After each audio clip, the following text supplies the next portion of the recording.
O que o Tego gosta de perguntar na prova? Eles gostam muito de legislação, de como conduzir os casos, do que pode, do que não pode, do que é ético, do que não é ético.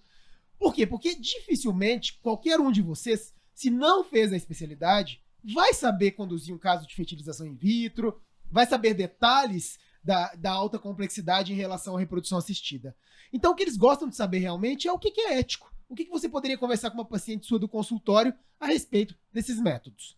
Tá? Então, eu trouxe uma questão aqui para vocês que a gente vai discutir um pouquinho sobre o que é ético e o que não é ético na reprodução assistida. Vamos lá. Questão. A demanda por reprodução assistida segue crescendo ao longo dos anos. O Brasil é o país da América Latina que mais realiza procedimentos em reprodução assistida. De acordo com as normas éticas para a utilização das técnicas de reprodução assistida, é incorreto afirmar, tá? Incorreto. Qual destas é a errada? O que não é ético? Letra A. As técnicas de reprodução assistida não devem ser aplicadas com a intenção de sexagem ou qualquer outra característica biológica do futuro filho, exceto quando se tratem de evitar doenças ligadas ao sexo do filho que venha a nascer. Letra B. Em caso de gravidez múltipla decorrente do uso de técnicas de reprodução assistida, é proibida a utilização de procedimentos que visem a redução embrionária. Letra C. As doadoras temporárias do útero devem pertencer à família da doadora genética, num parentesco até o 3º grau, sendo os demais casos sujeitos à autorização do Conselho Regional de Medicina. Letra D.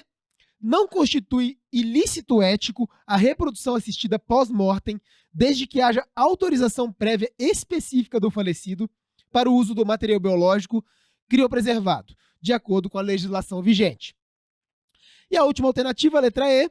O consentimento informado será obrigatório a todos os pacientes submetidos às técnicas de reprodução assistida, inclusive aos doadores. Então, já quero que vocês coloquem no chat aí o que não faz parte da conduta ética em reprodução assistida. Qual dessas alternativas não está correta? Porque essa resolução é do ano passado, é do meio do ano passado. A gente teve algumas mudanças nessas condutas éticas em relação à reprodução assistida. Então tem muita coisa nova que eles podem perguntar na prova. E isso é interessante que vocês saibam porque eles adoram esse tipo de questão. Então, qual que é a idade máxima das mulheres para serem submetidas à reprodução assistida? 50 anos. Pode fazer em maiores do que 50 anos? Pode, desde que haja uma autorização e de que o risco seja consciente dessas mulheres. Então, tem que haver autorização para esses casos. Selecionar o sexo do bebê. Tem muita gente que chega até mim e pergunta: posso selecionar o sexo do meu próximo filho? Não pode, gente. É proibido, tá? A não ser que exista uma doença ligada ao sexo. Então, imagine vocês, é uma doença genética, daquelas graves, que o filho vai ter uma distrofia muscular ao longo da vida. Então, se a gente não fizer essa seleção genética, pode ser que esse filho vá nascer com problema. E aí, nesses casos, é sim autorizado a fertilização com biópsia embrionária para ver justamente se tem alguma coisa relacionada ao sexo ali. Mulheres com até 37 anos podem transferir somente até 2 embriões, tá? Então isso mudou nessa resolução do ano passado, tá? Antes era um pouco diferente, era até 35 anos, de 35 a 40 e acima de 40, agora é até 37 anos, 2 embriões e maiores do que 37 anos, até 3 embriões. E se houver biópsia, tá? Embrionária para avaliação de aneuploidia ou euploidia fetal, ou embrionária, e a gente tiver embriões euploides, se for transferir só embriões euploides, aí a gente pode no máximo 2, mesmo que essa mulher tenha mais do que 37 anos. Tá? Redução embrionária é proibida. Então, transferir 2 embriões, engravidou de 3. Um ali se dividiu, virou 3. Ou se dividiu 2 vezes, virou 4. Posso fazer redução embrionária? Não posso. Não é permitido. Tá? Gestação compartilhada em união homoafetiva feminina. É permitido. Então, isso é muito frequente. No consultório eu recebo sempre. Então, mulheres ali, casais homoafetivos femininos, uma quer engravidar do óvulo da outra. Então a carga genética é da parceira. Em geral, essas mulheres pegam o sêmen de doador, fazem a fertilização in vitro e colocam no útero ali da mulher que não foi a doadora do ócito. Tá? Então, gestação compartilhada em união homoafetiva feminina é permitida. E uma coisa que é interessante dizer, até que a masculina ficou diferente. Na hora que a gente fala de doação, eu vou falar da masculina também, de casal homoafetivo masculino, como é que está sendo isso hoje em dia. A doação de gametas não poderá ter caráter lucrativo ou comercial. A doação voluntária e compartilhada de ócitos é permitida. Então eu não posso ir lá e doar meu sêmen, vender meu sêmen. Nem a Marina pode ir lá e vender os óvulos dela. Agora, se ela quiser espontaneamente ir lá e falar assim, olha, eu quero ser submetida a um procedimento porque eu quero fazer uma ovo doação. Beleza, ela pode. E ao mesmo tempo, pode ter uma doação que a gente chama de compartilhada. Uma mulher que não tem, às vezes, muito dinheiro, mas ela tem uma idade, ela é mais jovem, tá? Ela precisa passar por um procedimento de fertilização in vitro, mas ela não tem muito dinheiro. Uma outra mulher, que às vezes não tem ócito mais, às vezes uma mulher pós-menopausa ou de uma menopausa precoce, enfim, ela pode arcar parcialmente com as custas da fertilização dessa outra mulher e receber metade dos ócitos dela, tá? Então, isso sim é permitido, tá bom? Doadores e receptores devem ser anônimos. Até ano passado, era só assim que a gente podia fazer a ovo doação e esperma doação, tá? Então, era obrigatório que fossem anônimos. Agora, olha que legal, agora parentesco de quarto grau, de até quarto grau, podem também doar. Então, olha que interessante, se você tem uma irmã e eventualmente você está em menopausa precoce ali, e você tem uma irmã que quer doar para você o ócito, hoje é possível. E como é que ficou nos casais homoafetivos masculinos? Isso a gente começou a ver na prática também já clínica. O que os homens fazem? As mulheres, às vezes, a irmã de um dos rapazes, da parceria ali, doa ócitos para o casal e utiliza o espermatozoide do parceiro. E aí fertiliza, faz um embriãozinho e usa uma terceira barriga em geral, que é uma barriga solidária, e faz esse filho do casal homoafetivo masculino. Tá? Qual que é a situação especial que a gente pode perder o anonimato do doador, né? Quando é uma doação anônima? Se tiver uma motivação médica. Então surgiu alguma doença ali naquela criança, depois de nascido, a gente pode descobrir quem foi o doador. Mas quem fica sabendo quem foi o doador é só a equipe médica. Não é o pai ali que recebeu essa ovo doação ou esperma doação. Beleza? A idade limite para doação é de 37 anos para a mulher e de 45 para o homem.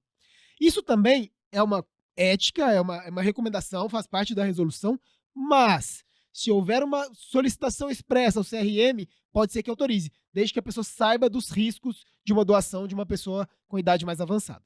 Beleza? Na mesma região de localização, a gente não pode sair fertilizando com óvulos e espermatozoides doados, né? Porque senão a gente faz um monte de irmão e essas pessoas começam a se cruzar depois ali na vida e terem filhos consanguíneos. Então, se a gente tem uma mesma região de localização, a gente tem que evitar mais de 2 nascimentos de crianças de sexos diferentes em uma área de 1 milhão de habitantes, para que eles não se cruzem ali na vida. Se forem uma mesma família receptora, aí tá tudo bem. Porque aí, se a gente está na mesma família, são irmãos que vão crescer juntos e, portanto, não vão fazer filhos consanguíneos. Tá?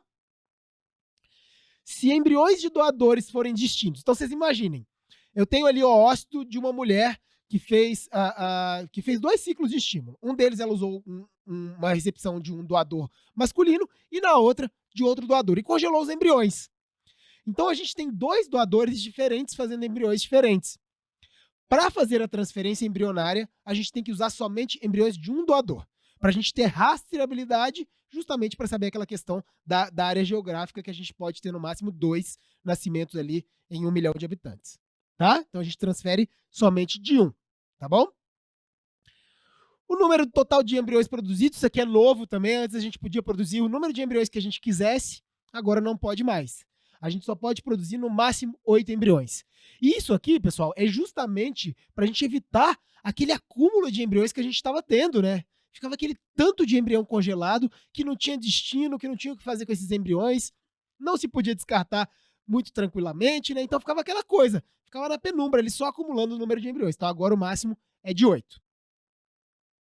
Ao criopreservar, tem que manifestar vontade ali, por escrito, se acontecer um divórcio, se tiver dissolução de união estável, se tiver falecimento de um deles ou até de ambos, e se desejam doá-los. Então tem ali um embrião, por exemplo, congelado, ou tem óvulo doado, ou tem esperma doado, doado não, congelado, criopreservado. Nesse caso, você tem que falar ali o que você quer ao fazer isso, tá? Porque se acontecer qualquer coisa com o casal ou com você, se morrer ali, tem que estar por escrito o que é para fazer com esse material.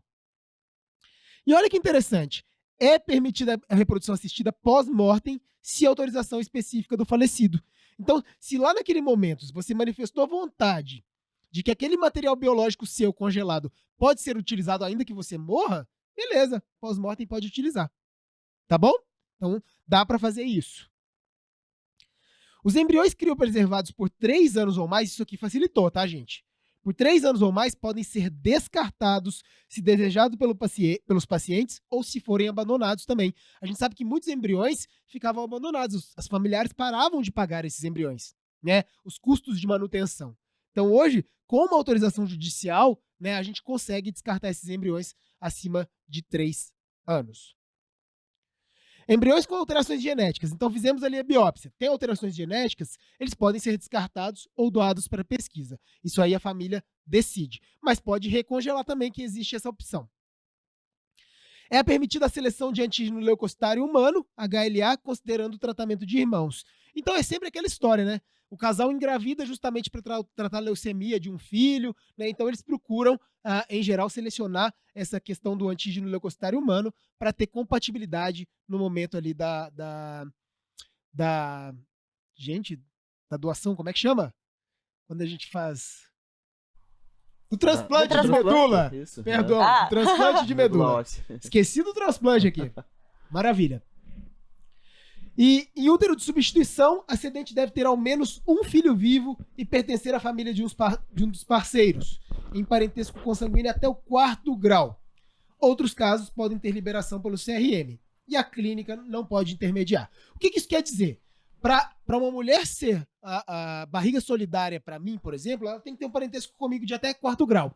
Tá bom? Se eu quiser fazer um útero de substituição ali, eu vou pegar uma parente de até 4º grau. Se eu não tenho essa parente de 4º grau, mas eu tenho uma pessoa super próxima, eu posso pedir uma autorização para o CRM e muitas vezes eles autorizam isso aí, tá? Então daria para fazer também com autorização do CRM. E a clínica que faz o procedimento não pode fazer de forma alguma essa intermediação. Né? Então vamos lá. Letra C é a resposta, tá? Então as doadoras temporárias do útero devem pertencer à família da doadora genética, num parentesco até o 4º grau, tá? Sendo os demais casos sujeitos à autorização do Conselho Regional de Medicina. Aí ficaria certa essa continuidade. Por que não é B? Em caso de gravidez múltipla decorrente do uso de técnicas de reprodução assistida, é proibida a utilização de procedimentos que visem a redução embrionária. Hoje não é permitido mais. No passado se fazia mesmo, viu, gente? Transferia um monte de embrião e depois fazia redução embrionária, tá? A gente sabe de histórias aí das antigas que isso era feito. Hoje em dia isso não é mais permitido.